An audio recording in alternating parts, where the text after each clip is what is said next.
News every 15 minutes, weather every 10, and sports twice an hour. Newstalk, KGVO, AM 1290 and now 101.5 FM. You're listening to Montana Morning with Peter Christian. A $10 million gift could rename the University of Montana Law School. Good morning, everyone. It's Montana Morning. Congratulations. You made it. It's Friday. It's not just Friday.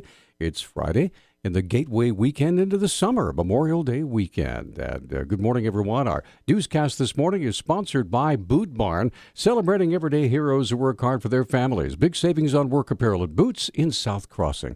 Today's top story, subject to Board of Regents approval, the University of Montana School of Law will officially become the Alexander Blewett III School of Law at the University of Montana as a result of a $10 million donation from Alexander Zander and Andrea Andy Blewett of Great Falls. Interim Dean Greg Monroe of the law school told KGVO News details about the gift. Zander Blewett and his wife Andy are giving us a $10 million gift, which is the largest gift ever by far in the history of the University of Montana Law School. One of the largest gifts ever to be received by the University of Montana. Monroe said the $10 million gift has four major components. It'll fund an endowed professorship in consumer law and consumer protection, and then it will have a $1.5 million scholarship, which will be a matching fund. It's got a $2.7 million fund for access to justice, consumer protection, and consumer law, and then it'll have a discretionary fund of $1.5 million that the law school can use in its discretion.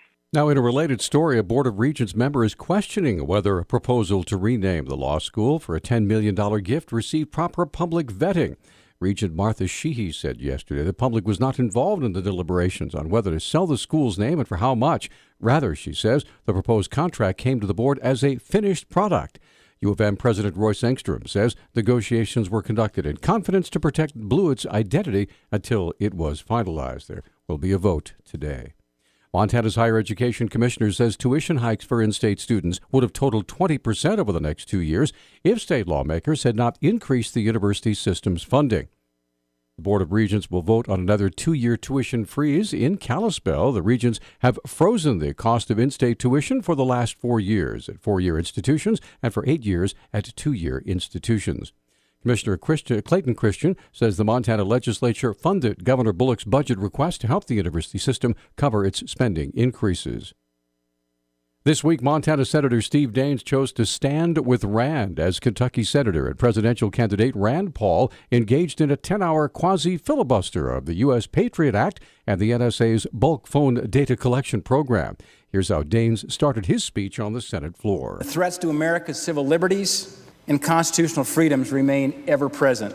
As my colleague from Kentucky is well aware, I spent more than 12 years in the technology sector before being elected to Congress. I know firsthand the power that big data holds. I also know the great risks that arise when this power is abused. Daines says he has received over 1,000 letters of concern about the NSA's data collection system and read this letter from a man named Adam from Missoula. I'm writing to ask you to allow Section 215 of the Patriot Act to expire on June 1st of this year. While it's only one provision of the larger problem, it would at least begin to curtail the surveillance of Americans. As Americans, we should be free to communicate without the threat of the government monitoring those communications. Wanting to hide your life, to keep your life private, does not mean you have something to hide. Daines is a co-sponsor of the USA Freedom Act of 2015.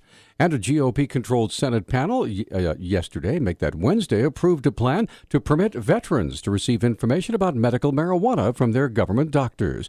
The proposal by freshman Senator Steve Daines would lift a rule blocking Department of Veterans Affairs doctors from discussing the pros or cons of medical pot with their patients. They would still not be able to prescribe it. Montana Fish, Wildlife, and Parks is having issues retaining wardens and has a call out for new recruits. Spokesman for Montana Fish, Wildlife, and Parks Ron Osheim says retaining wardens has been a constant struggle. Typically, it's the fact that other law enforcement opportunities provide them better financial compensation, and the question becomes, are you willing to give up fiscal opportunities for a lifestyle and a job that you perhaps would enjoy more? According to Osheim, certain areas of the state have a harder time with retention than others. He points to the Bakken, where housing expenses are definitely on the rise. A lot of the openings are in the east, and then our wardens, those that as they get training and experience, there's a kind of a pecking order.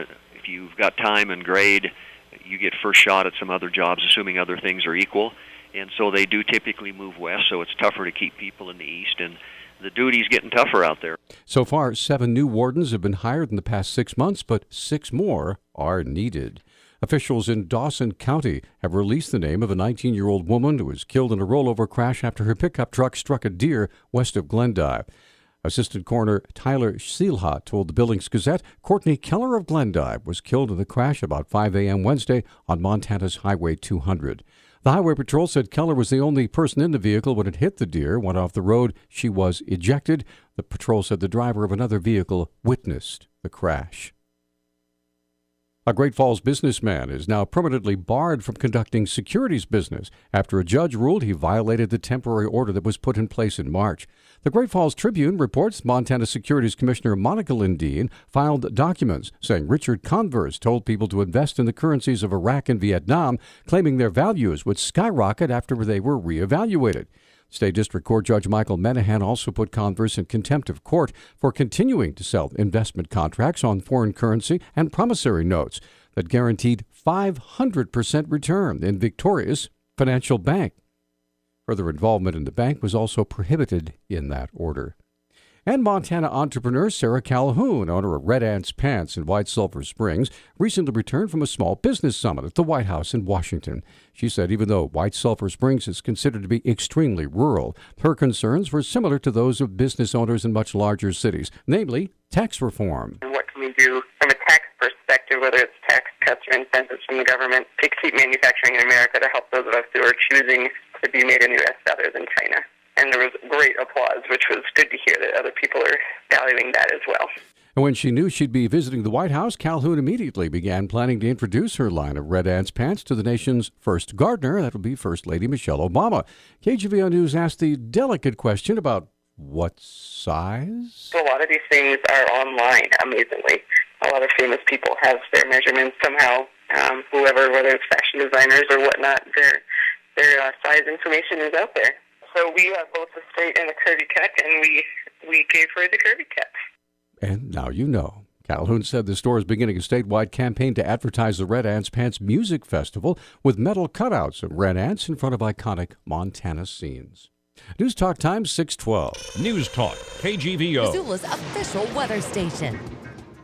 More afternoon showers are possible around the Missoula area, but more likely as you head south into the Bitterroot Valley.